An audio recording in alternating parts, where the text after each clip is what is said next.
से बोलो जय भीम, अरे तुम भी बोलो जय भीम, अरे हम भी बोले जय भीम, अरे जोर से बोलो जय भीम, अरे ताकत से बोलो जय भीम, अरे जोर से बोलो जय भीम। भारत रत्न डॉक्टर बाबासाहेब आंबेडकरांचा जय हो, डॉक्टर बाबासाहेब आंबेडकरांचा जय हो, छत्रपती शिवाजी महाराज की जय, लोकशाही राजाभाऊ साठेंचा जय हो, महात्मा ज्योतिबा फुलेंचा जय हो।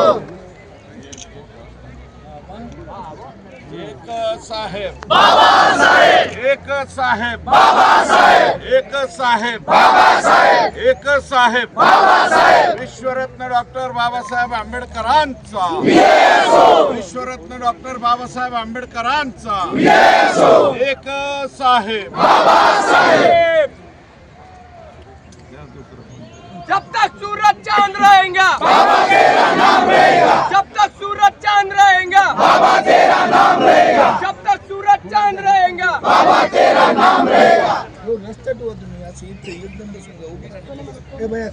हमारी छाती फौलाद है, अम्बेडकर की औलाद है, हमारी छाती फौलाद है, अम्बेडकर की औलाद है, आशीष भैया तुम आगे बढ़ो, हम तुम्हारे साथ हैं, आशीष भैया तुम आगे बढ़ो, हम तुम्हारे साथ हैं। अरे जोर जुलूम के टक आणि 178 मुलं आतापर्यंत ऍडमिट झाले, बिमार पडले। मी सुद्धा जालन्याला 2 दिवस ऍडमिट होतो आणि आता या ठिकाणी सरकारच्या वतीने आमच्या परभणी जिल्ह्याच्या पालकमंत्री आलेले आहेत। त्या पालकमंत्री म्हणून आम्ही त्यांचा सन्मान करत आहोत आणि या ठिकाणी लॉंग मार्च समितीतर्फे या लॉंग मार्चचे मार्गदर्शक सन्माननीय परभणी जिल्ह्यातील प्रथम महापौर, जयभीमचे प्रथम महापौर रविदादा सोनकांबळे लॉंग मार्चच्या 23व्या दिवशी बोलतील। आज आपण नाशिक शहरामध्ये आहात आणि जवळपास 15 जानेवारी 2025ला आमच्या न्याय हक्कासाठी या ठिकाणी आम्ही लॉंग मार्चची सुरुवात आमचे नेते आशिष वाकोडे यांच्या नेतृत्वात सुरू केली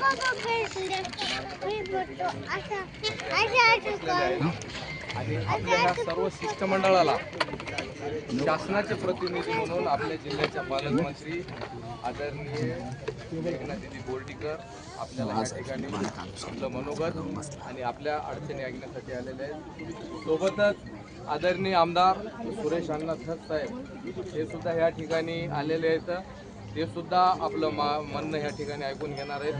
माननीय मुख्यमंत्री साहेबांसोबत त्यांनी भेट घडून आणली होती, त्याच्यामुळे ते सुद्धा इथे आलेले आहेत। आणि मेघना दिदी तुम्हाला सांगताना मला आनंद वाटेल की तुमचे रंगनाथ सोळंके आमची टाकळीपासून पिछा करायले आणि आम्हाला म्हणाले दीदीनं आम्हाला पाठवलं आणि सुरेश अण्णा धसचे खंडागळे साहेब हे 2 माणसं आमच्या मागं तुम्ही दोघांनी बी लावलेत आणि म्हणून आम्ही 350 किलोमीटरला आम्ही कुठेतरी थांबलो आणि ज्या दिवशी परभणी जळत होती आपलं आणि वाकोडे साहेबांचं बोलणं झालं। आपले वडील बोर्डीकर साहेब आणि वाकोडे साहेबांचे फार चांगले संबंध होते आणि आपली तळमळ त्या दिवशी बघितली तुम्ही वाकोडे साहेबांना। तुम्हाला सांगतो सर्वांना की ज्या दिवशी परभणी जळत होती आदरणीय बोर्डीकर ताईने वाकोडे साहेबाला सांगितलं की साहेब तुम्ही होतात म्हणून परभणी आज सुरक्षित आहे आणि अशा पद्धतीचं त्या दोघांचं बोलणं झालं। स्वतः वरपुडकर साहेब आणि वाकोडे साहेबांनी मला या गोष्टी सांगितल्या आणि आदरणीय धसांना हे सुद्धा त्या दिवसापासून संपर्कात होते। अधिवेशन संपलं की ते परभणीमध्ये आले, रात्रीला 2 वाजता परभणीत येऊन आपल्या सर्व आंदोलनकर्त्यांशी त्यांनी चर्चा केली।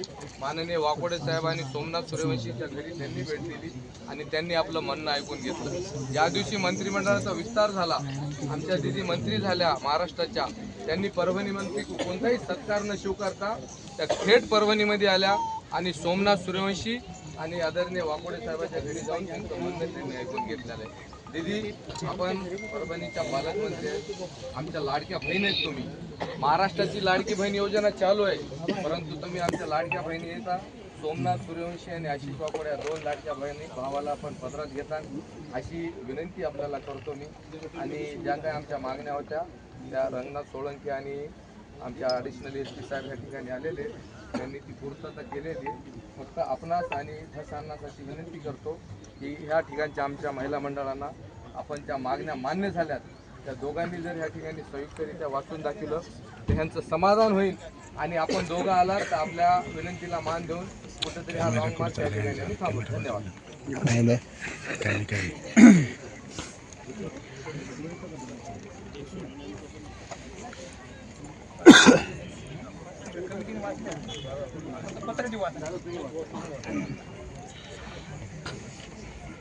आदरणीय ताई पत्र घेऊन आलात. आपल्याला माहीत आहे की हे सगळं आंदोलन जे आहे लॉंग मार्च पुढे पुढे जात होता, पण जेवढ्या दिवस जात होता त्या प्रत्येक मुक्कामाच्या वेळी ताई त्यांचे 2 प्रतिनिधी पाठवत होते.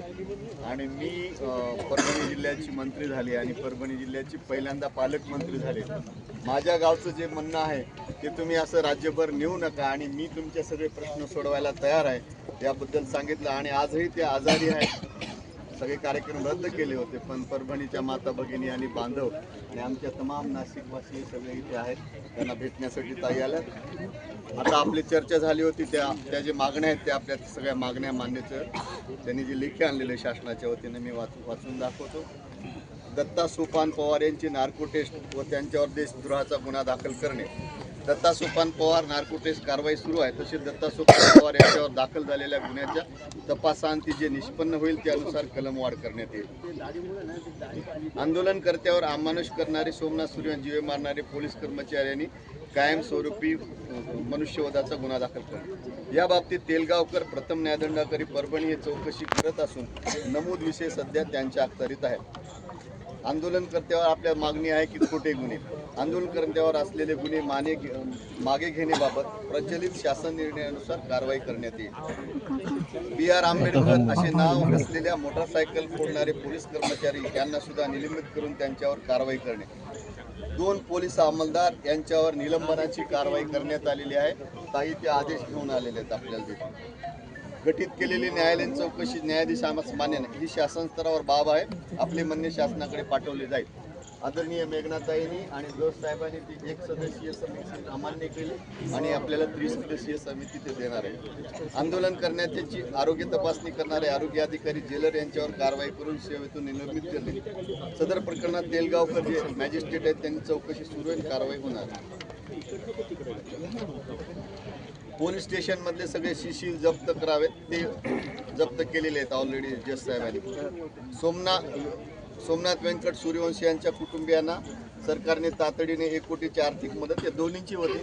पण आपल्या सगळ्याला सांगू, आपण सगळे पत्रकार आणि नेते आहेत की शासनाची आतापर्यंत 10 लाख रुपये अशा स्थितीत 10 लाख रुपये देण्याची होती. पण मेघनाताईंनी विषय लावून धरलेला आहे, जज साहेबांनी विषय लावून धरला आहे. त्याच्यामुळे शासनाचे 10चे आता 15 लाख, म्हणजे शासनाला एकदा जाहीर केले की ते राज्यभरात तो नियम लागू होतो. म्हणून आता 10चा 15 लाखाचा नियम, त्याच्यामध्ये ताईचा फार मोठा हात आहे की वाढून देण्यामध्ये. ते वच्छलाबाई मानवते यांच्यावर गुन्हा, त्यांना मदत करण्यासाठी शासनाला अहवाल दिलेला. पोलिसांमध्ये आर्थिक त्याच्याबद्दलही शासनाला दिले. आणि दोषी अधिकारी यांना सेवेतून निलंबित, त्यामध्ये 2 अधिकारी 3 अंमलदार यांच्यावर निलंबनाचे म्हणजे 5 आता निलंबित केलेले आहेत आपण. आणि अगोदर आपल्याला घोरबांड आपल्याला सस्पेंड झाला पाहिजे. आपण टोटल 12ची मागणी होती, 6 झालेले आहेत. पण जे काही जजची चौकशी आहे त्या चौकशीमध्ये हे कोणीच वाचणार नाही. ते ज्या सरदारजीने आपल्याला चिखलकऱ्याने मारहाण केली त्याच्यावरचा अॅट्रॉसिटीचा गुन्हा पण दाखल झालेला आहे. आणि परभणी येथील लोकनेते मैदानाला जे नाव द्यायचे ते नाव देण्याची कारवाई सुरू आहे. आणि ताईंनी मेघनाताईंनी आता पालकमंत्री आहेत, बाबाच्या घराच्या पुढे जे मोकळं मैदान आहे त्याच्यावर स्मारक पालकमंत्री निधीतून करण्याचं ताईंनी सांगितलेलं आहे. आणि ताईचे वडील आणि विजयबाबा वाकोडे हे मित्र होते, त्याच्यामुळे वैयक्तिकही त्यांनी अनेक गोष्टी म्हणजे आशिष वाकोडेला यापुढे भविष्यामध्ये त्या भाऊ म्हणून सांभाळणार आहे, त्याचं पालकत्व पण स्वीकारलेलं आहे. ते बाबांना पुरस्कार देण्याबद्दल समाज कल्याणचा समाजभूषण ते काही फार अवघड नाही, ते पण हे करतीलच. आज पुन्हा राज्य शासन लेवलच्या सगळ्या मागण्या मान्य त्या स्वतः करून माझ्या घरचं माझ्या भावाचं प्रकरण म्हणून ताईंनी जबाबदारी घेतली, त्याप्रमाणे तस साहेब पण जबाबदारी घेतील. आपल्याला सगळ्याला माझी आता आपल्या भाषणात नम्र विनंती आहे की आपल्याला कुठे ताणायचं, कुठे सोडायचं, कितपर्यंत. ताई पहिल्या दिवसापासून मागे माझ्या जिल्ह्यातले लोक जाऊ देऊ नका म्हणून आपण सगळे ऐकलात. आपल्या अतिरिक्त पोलीस महासंचालक रामानंद साहेब आहेत, त्यांनी पण आपल्याला भेटून विनंती केली. आज आपल्याला महाराष्ट्र शासनाच्या वतीने ताई पालकमंत्री परभणी जिल्हा तर आपल्या घरच्या म्हणून आलेल्याच आहेत, पण महाराष्ट्र शासनाच्या वतीने हा लॉंग मार्च थांबवण्यासाठी आलेले आहेत. मला आपल्याला सगळ्याला विनंती करायची की प्रश्न अनेक आहेत, पण प्रश्न एकत्रित बसल्याशिवाय सुटत नसतात. आणि ताई आणि ताईचे वडील बोर्डीकर साहेब 30 वर्ष आपल्या भागात आमदार होते, आपल्या सगळ्याला सगळ्या सोबत घेऊन चालतात. तर आपण आज मेघनाताई बोर्डीकर आणि आदरणीय सुरेश अण्णा धस यांच्या विनंतीला मान देऊन आपण हा लॉंग मार्च इथं स्थगित करावा. आणि काही आमचं असं ठरलं की हे आणि आमचे नाशिकवाले अरविंद पगारे आणि आमची सगळी मंडळी ती 1 महिन्यात जर मागण्या नाही मान्य झाल्या तर तुम्ही इथंच येणं सुरू करणार. पण मला माझ्या बहिणीवर विश्वास आहे की ही आपल्यावर वेळ येऊ देत नाही, जस साहेब सुद्धा वेळ येऊ देत नाही. ताई आपण वेळात वेळ काढून आला त्याबद्दल आपले आभार. जस साहेबांचे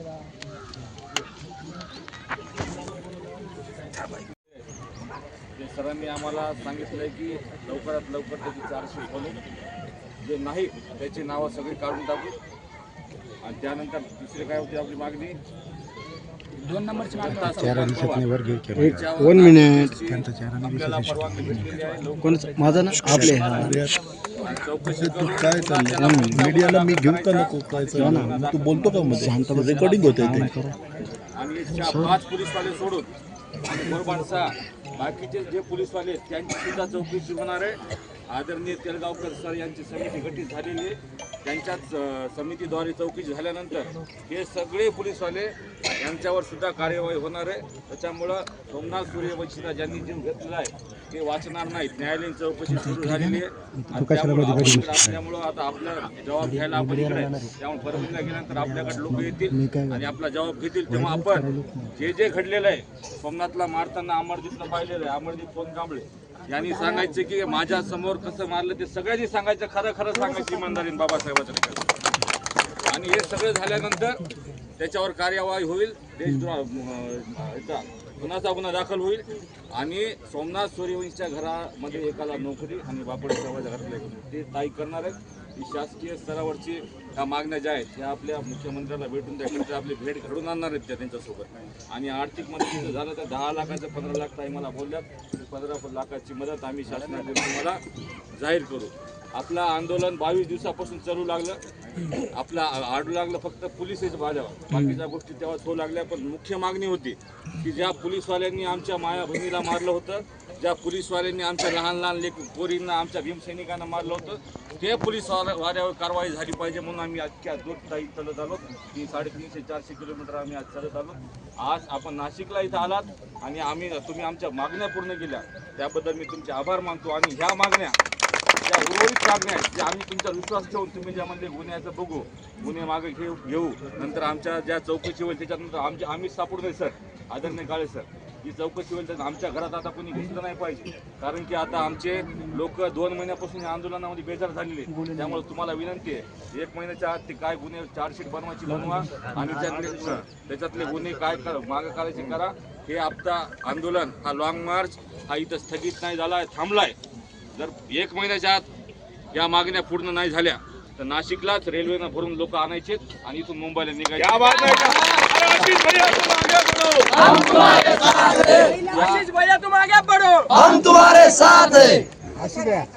नाशिकचे सर्वच आज आम्ही नाशिकला ताई काल आलेलो आहोत. आमची अतिशय चांगली सोय इथले सर्व नेते आमचे आणि आमचे पहिल्या दिवशीपासून जे आमच्या सोबत येतात ताराचंद मुस्मल स्वराजनंद, दीपक पगारे, विवेक तांबे, विशाल, पुष्पा किरण, रमेश कदम, बालाजी केदारे, विजय कटारे, मनोहर पगारे, सर्व जणांनी आमच्या मोर्चाला महाराष्ट्रभरात आम्ही जिथून आलो तिथं आम्हाला ताकदीचं काम केलेलं आहे.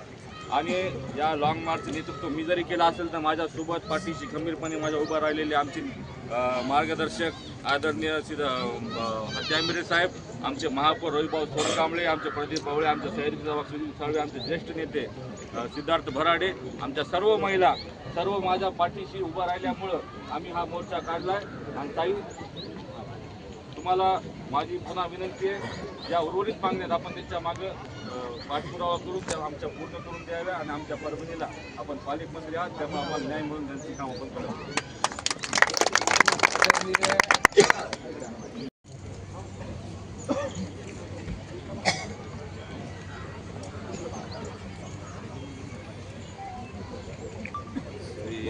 आशिष वाकोडे यांच्या नेतृत्वाखाली लॉंग मार्च या ठिकाणी झाला होता.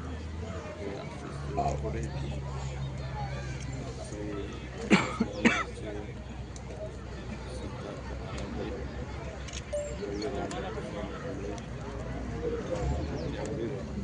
अरे यार तुला चाललाय कुठं मध्ये मध्ये पुढं पुढं बस का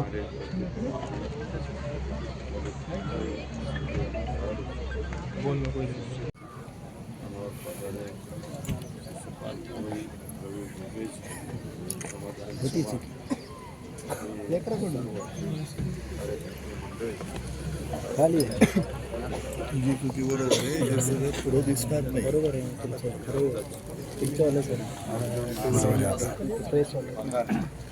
आपल्याला एक चुकी नाही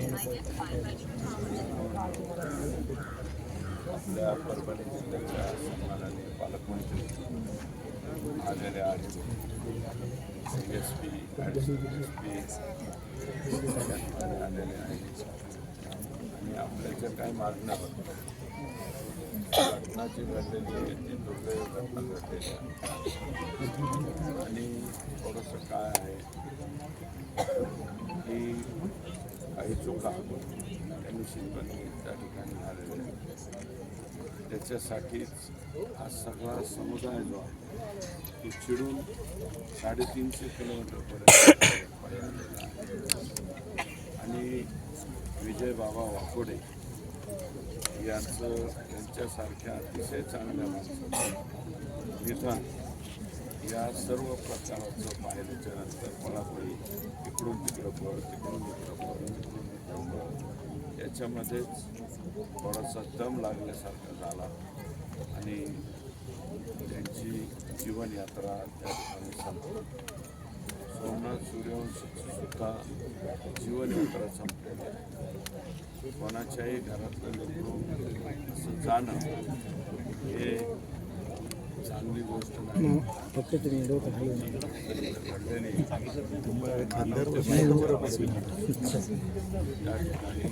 त्या ठिकाणी घडलेलं आहे आणि या सर्वांची चौकशी आता ज्युडिशियल चौकशी आता आपल्या सगळ्यांना या ठिकाणी मी सांगू इच्छितो की पूर्वीची पद्धत होती राज्य सरकार जो देईल ते कोर्ट जात होतं. आता तशी पद्धत राहिलेली नाही. आता राज्य सरकारला बरं का राज्य सरकारला फक्त हायकोर्टाकडे आणि पूर्वी ॲक्टिंग जज हे ज्युडिशियल इन्क्वायरी करायची परंतु याला हायकोर्टाने सुप्रीम कोर्टाने ऑब्जेक्शन घेतलं की तुम्हाला ॲक्टिंग कोर्ट दिल्यामुळं आमचं जे रेग्युलर काम आहे ते डिस्टर्ब होतं. म्हणून हायकोर्टाने असं सांगितलं की तुम्हाला ज्युडिशियल इन्क्वायरी जर पाहिजे असेल तर रिटायर्ड जजकडूनच तुम्हाला ज्युडिशियल इन्क्वायरी घ्यावी लागेल आणि ज्युडिशियल इन्क्वायरीचे अधिकारी हे राज्य सरकार ठरवणार नाही. राज्य सरकारला तो अधिकार नाही. जरी राज्याचे मुख्यमंत्री देवेंद्रजी फडणवीस असतील गृहमंत्री असतील त्यांना सुद्धा तो अधिकार नाही. आपल्याला राज्य सरकारला कोर्टाला पत्र द्यावं लागतं आणि कोर्टाला पत्र लिहिल्याच्या नंतर कोर्ट ज्युडिशियल इन्क्वायरी देतं. ही ज्युडिशियल इन्क्वायरी या ठिकाणी देते. जरी पोलिसांच्या तपासामध्ये काही लॅक्युनं राहिले असतील, काही गोष्टी लपून राहिल्या असतील, काही गोष्टी सोडून देण्यात आल्या असतील, तरी माझं मत आहे की आपल्याला ज्युडिशियल इन्क्वायरी हे सगळ्यात मोठी शासकीय उपलब्ध या ठिकाणी झालेली आहे. ज्या कोणत्या माणसावरती अन्याय झालेला आहे त्या प्रत्येक अन्याय झालेल्या माणसावरती आपल्याला ज्युडिशियल म्हणजे कोर्टाच्या मायबाप कोर्टाच्या पुढे जाऊन आपली बाजू त्या ठिकाणी मांडता येणार आहे. जे 4-5 लोक तुम्ही सस्पेन्शन करायचं सांगितलं होतं ते 4-5 लोक या ठिकाणी सस्पेन्शन केलेलं आहे. त्याची ऑर्डर मला वाटतं ॲडिशनल एस.पी. साहेब त्या ठिकाणी घेऊन आले. त्याची तुमची मागणी होती ती सुद्धा मागणी पूर्ण झालेली आहे. आणि माझी विनंती आहे की जी घटना हे असे हिंडोक लोक हे सकाळपासून संध्याकाळपर्यंत दारूच्या नशेत दारू पिऊन असतात, हे जवळपास मनोरुग्ण झालेले असतात. अशा एका मनोरुग्णानेच हे कृत्य त्या ठिकाणी जाऊन केलेलं आहे. आणि हुशार म्हणजे संविधानाच्या स्तंभापर्यंत जाण्याची हिंमत मुळात होतेच कशी हे सुद्धा बघण्याची आवश्यकता आहे. अरे या विभूतींच्याकडं मग बाबासाहेबांचा असेल, संविधानाचा स्तंभ असेल, आमचं गौतम बुद्धांचा असेल, छत्रपती शिवाजीराजांचा असेल, महात्मा ज्योतिबा फुल्यांचा असेल, या पुतळ्याकडे हात घालण्याची किंवा तिकडे सरकण्याची हिंमतच मुळात कशी होते हा संशोधनाचा भाग. तिकडं जायलाच नाही पाहिजे. पण जरी जे हात गेले असतील ते हात मला वाटतं त्या हाताला स्वतःच्या हाताने भाकरीसुद्धा खाता आली नाही पाहिजे. अशा प्रकारची सजा दिली पाहिजे. हे लोक कायमस्वरूपी जेलमध्ये सडत राहिले पाहिजेत. हे लवकरात लवकर बाहेर नाही आले पाहिजे. असले लोकांचं फार वार्धक्य झाल्याच्या नंतरच यांना चालता फिरता न आल्यानंतरच हे बाहेर यावे, अशा प्रकारची माझी या ठिकाणी अपेक्षा राहील. तर एकूण 15 मागण्या आपण केल्या होत्या. त्या 15च्या 15 मागण्या मला वाटतं प्रशासनाने पॉझिटिव्ह केल्यात आणि त्याच्यामध्ये आम्ही आपलं चंचू प्रवेशाचं काम करत होतो. मी का करत होतो तर आता काही पालकमंत्री आहेत. मी या जिल्ह्याचा 18 महिने पालकमंत्री आहे. पालकमंत्रीपदी असताना विजयबाबा वाकोडे हे सतत मला मदत करायचे आणि ते बी कोणाच्या बरोबर, आत्ताच्या पालकमंत्री यांच्या वडिलांच्या बरोबर. आत्ताच्या पालकमंत्री जे आहेत त्यांचे वडील म्हणजे जरा दी ग्रेट पर्सन आहे, थोडंसं सगळ्याच अंगाने सगळंच आहे बरं का. आता तेवढं ते माझी बहीण आहेत, त्या एवढं त्यांना नाही जमणार, त्यांना सगळं जमतं. मग ते कोणत्याही बैठकीत बसू शकतात हे पण स्पष्टपणे या ठिकाणी मी सांगतो. आणि आज साहेब जरी नसते आले तर साहेबांची कन्या आहे त्या पालकमंत्री म्हणून परभणीच्या, त्यांनी आपल्याशी संपर्क ठेवला. मी सुद्धा कंटिन्यू संपर्क ठेवत होतो. आमचे यशवंत खंडागळे तुमच्याबरोबर यायचे आणि एक कोण भाजपचे यांचे जिल्हाध्यक्ष का शहराध्यक्ष देशमुख, फार चिकाट प्राणी आहे. तो आज इथं आलाय का नाही मला माहिती नाही, परंतु तो आहे. आणि अजून दुसरे हे सोळंके सुद्धा फार चिकट माणूस दिसतो. अशा याच्यामध्ये चिकट माणसाचीच गरज लागते. कारण काय आहे की ज्याच्यावरती बेतलेली असते, आपबीती असते, तो माणूस चिडूनच पुढं जात असतो. ठीक आहे, तुम्ही आमचं नाही परभणीमध्ये ऐकलं, नाही जालन्यात ऐकलं, नाही संभाजीनगरमध्ये ऐकलं, पण तुम्ही आमच्या नाशिकमध्ये ऐकलं, त्याबद्दल आम्ही तुमचे आभार मानतो. रागा हा तुमचा झालेला आणि यातना काय असतात हे पायी चालल्यावर कळतं. हे खूप वाईट आहे. आम्ही बोलायला सोपं आहे, आम्ही इथे येऊन 4 शब्द बोलणं सोपं आहे, परंतु 15-15, 20-20 किलोमीटर, एक कधी 30-30 किलोमीटर तुम्ही चालणार.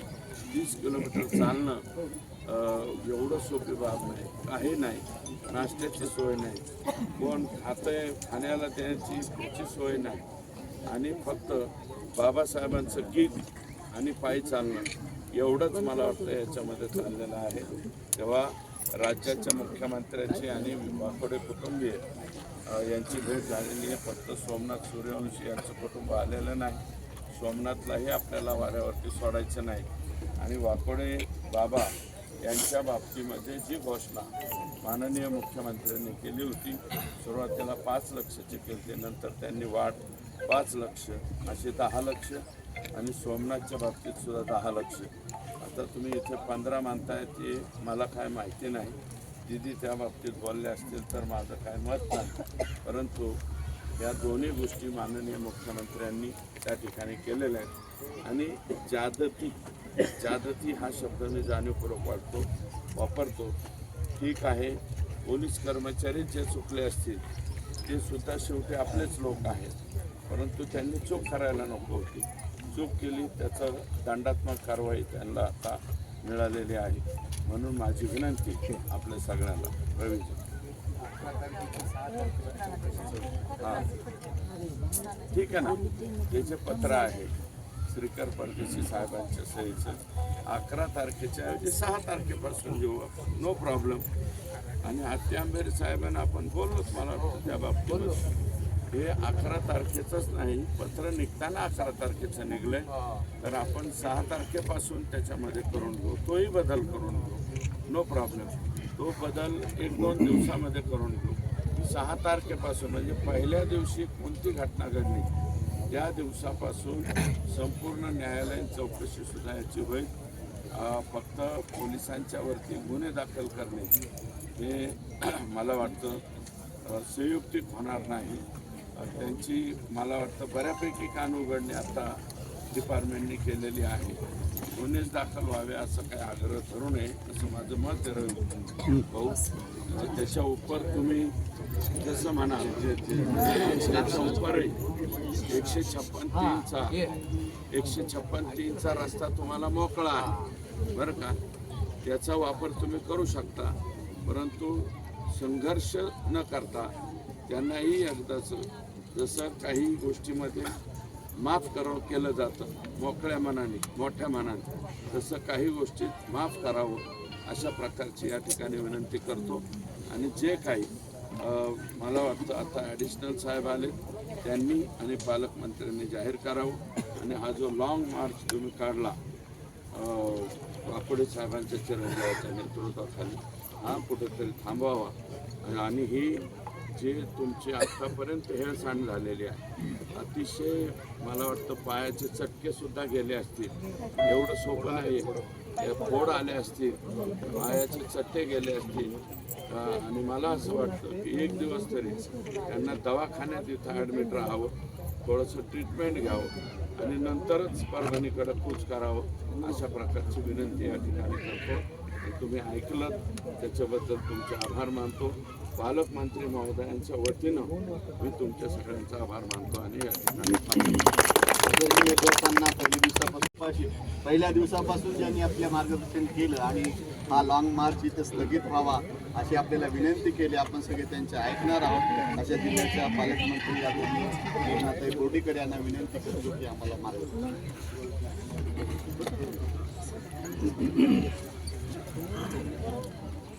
ठीक नसताना सुद्धा दिदी आले. आज आपल्या लॉंग मार्च या ठिकाणी आपले आशिष नेतृत्वात निघाला होता. खरं तर या लॉंग मार्चची पार्श्वभूमी आपल्या सगळ्यांना माहिती आहे. जी घटना परभणी शहरामध्ये घडली ती कुणीच त्या घटनेचं समर्थन करू शकणार नाही. पण ज्या संविधानाने आज माझ्यासारख्या या एका लेखीला या राज्याची राज्यमंत्री बनू शकते ते केवळ संविधान लिहिलं आणि आपल्या देशाचे पंतप्रधान नेहमीच संविधानाचा सन्मान करतात. आपण जेव्हापासून नरेंद्र मोदीजी या देशाचे पंतप्रधान झाले तेव्हापासून आपण प्रत्येक वेळी संविधानाला सर्वोत्तम मानत या ठिकाणी नरेंद्र मोदीजी मुख्यमंत्री देवेंद्र फडणवीस साहेब काम करताना आणि आम्ही त्यांचे कार्यकर्ते म्हणून त्याच पद्धतीने या देशातले सर्व जनतासुद्धा संविधानाचा आदर सन्मान करतात. परंतु जी घटना घडली त्याचा निषेध साहजिकच फक्त काही आंबेडकर अनुयायांनीच नाही तर जिल्ह्यातल्या सर्वांनी केला. स्वखुशीने सगळ्या मंडळींनी व्यापाऱ्यांनी सुद्धा त्याच दिवशी संध्याकाळी ज्या दिवशी घटना घडली दुकानं बंद केली. दुसऱ्या दिवशी शांततेत हा बंद पाळायचा निषेध आपण सर्वांनी व्यक्त करायचा असं ठरलं तरी देखील काही लोकांनी आपल्या ह्या आंदोलनाला गालबोट लागावा अशा पद्धतीचे काम केले. पोलिसांनी सुद्धा त्यांना संविधानाने दिलेल्या अधिकाराचा वापर करत शहर शांत ठेवणं, शहरातल्या लोकांची कायदा सुव्यवस्था सांभाळणं हे त्यांचं काम काळजीपूर्वक पार पाडण्याचा प्रयत्न केला आणि त्यात काही पोलिसांकडून अतिरेकीपणा झाला असं आढळून आलं. त्यात तात्काळ अधिवेशन चालू झाल्यानंतर कुरबाणी यांना तर सस्पेंड केलेलंच. राहिलेले जे काही 2-4 आज आपण सस्पेन्शनचे आणलेले आहेत 5 आणि जे काही आपल्याला आणखीन संशयित आहेत त्यांना चौकशी आमची त्यांच्यावर सुद्धा कारवाई केली. पण त्यांनी सुद्धा संविधानाने दिलेला पोलिसांना जो अधिकार शांतता आणि सुव्यवस्था राखण्याचा त्या अधिकाराचा वापर करण्याचा प्रयत्न केलेला. जर ते चुकले असतील त्यांच्यावर सुद्धा कडक कारवाई होणार. बघा, वाकोडे परिवाराचं, बोर्डीकर परिवाराचं किंवा जिल्ह्यामधल्या प्रत्येक व्यक्तीचं बोर्डीकर कुटुंबियांशी वेगवेगळं नातं. आणि म्हणून मी जेव्हा ताईंना पण भेटायला गेली तेव्हाही सांगितलं तुमची जबाबदारी माझी. आणि योगायोगाने मी पालकमंत्री झाल्यानंतर तर सगळ्यांच्या अपेक्षा माझ्याकडून वाढल्या. म्हणून माझ्याही एक बहीण म्हणून तुमच्याकडनं अपेक्षा होत्या की आपल्या जिल्ह्यामध्येच आपण सगळ्या आपल्या काही ज्या मागण्याच्या नाराजी आणि आदरणीय सुरेश अण्णा धस जे माझे मार्गदर्शक आहेत, आपल्या मराठवाड्याचं नेतृत्व ते करतात, तेही आपल्या संपर्कात होते.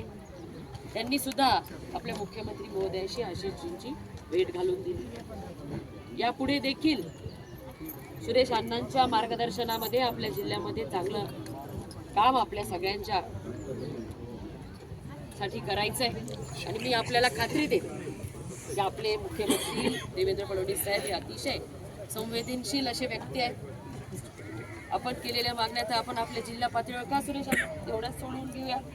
आणि आशिष तर माझे लहान भावासारखे आहेत, त्यांना सांभाळण्याची जबाबदारी माझी. सूर्यवंशी कुटुंबाची सुद्धा मी भेट घेतली, त्यांचीही जबाबदारी या आम्हा सगळ्यांची असेल. त्यामुळे आपण आज जो निर्णय घेतलेला आहे ते आज लॉंग मार्च इथेच हॅपी आंबेरे इथे स्थगित करायचा, त्याचं मी मनापासून आभार मानते.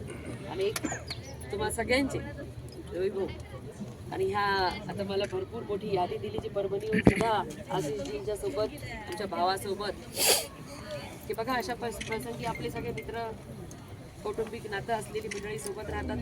ते सगळेजण इथे आलेले आहेत, ज्याच्यामध्ये सिद्धार्थ भराडेजी आहेत, रवी सोनकांबळेजी, आपले नेते भीमराव हत्तीआंबेरेजी, सुधीर साळवेजी, विश्वजित वाघमारे, प्रदीप वावळेजी, ललित कांबळेजी, संजीवना भराडे, सुशीलाताई, निसर्गंद, सुनंदाताई सोनकांबळे, अमर सोनकांबळे, नाशिकची पण आमचे भाऊबंध काही इथं उपस्थित आहेत, ते ताराचंद मोदमाल, स्वराज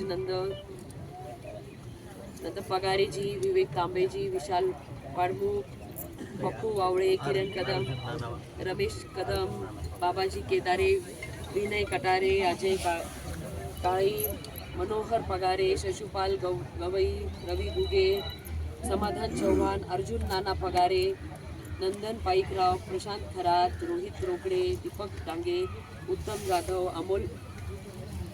अमोलजी, हे सगळे मंडळी की तुम्ही लॉंग मार्चला सहकार्य केलं. पण आपण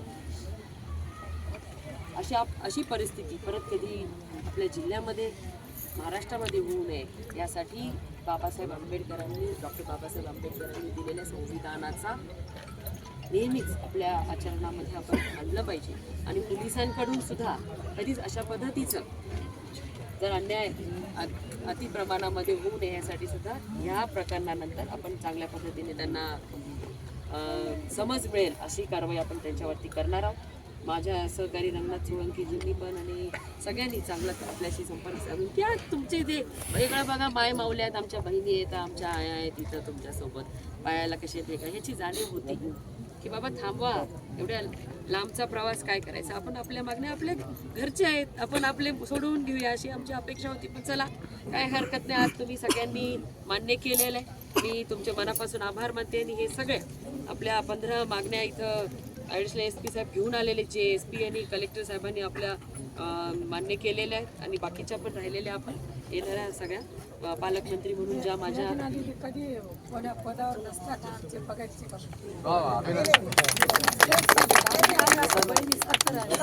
कार्यक्रमाला अर्जुन नाना पत्र दिली आता आशिष भाईला पत्र लिहून आणि प्रेस